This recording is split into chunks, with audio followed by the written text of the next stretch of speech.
You know, many people say don't respond to every single thing Donald Trump says, so let me respond to every single thing he said about September 11th, which time and time again he makes all about him. And he did it once more on Monday as he signed legislation that permanently extends funding for 9/11 first responders. Many of those affected were firefighters, police officers, and other first responders. And I was down there also.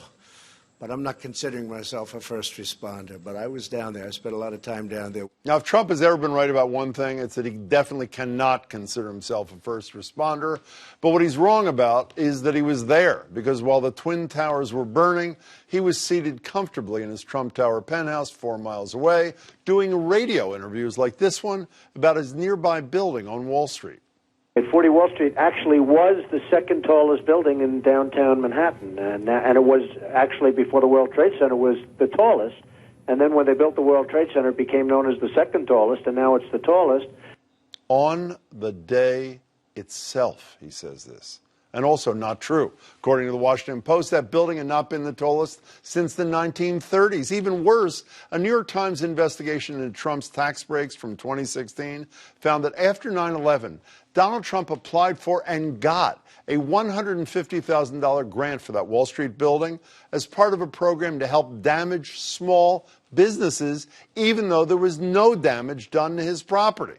Then in 2011, Trump boldly tweeted that he predicted the 9/11 attack on America in his book, The America We Deserve, and by that he means he had one mention of Osama bin Laden in a sentence criticizing President Bill Clinton, which factcheck.org says doesn't count.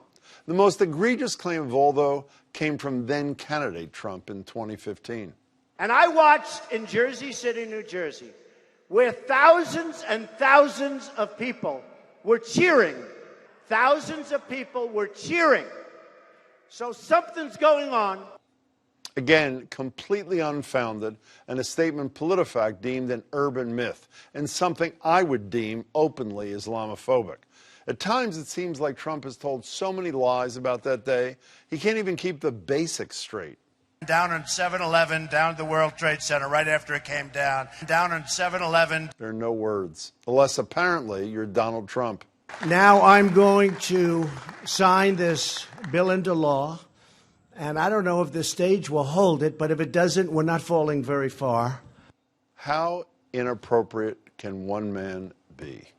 What do you think? Email us, tweet us, share your thoughts.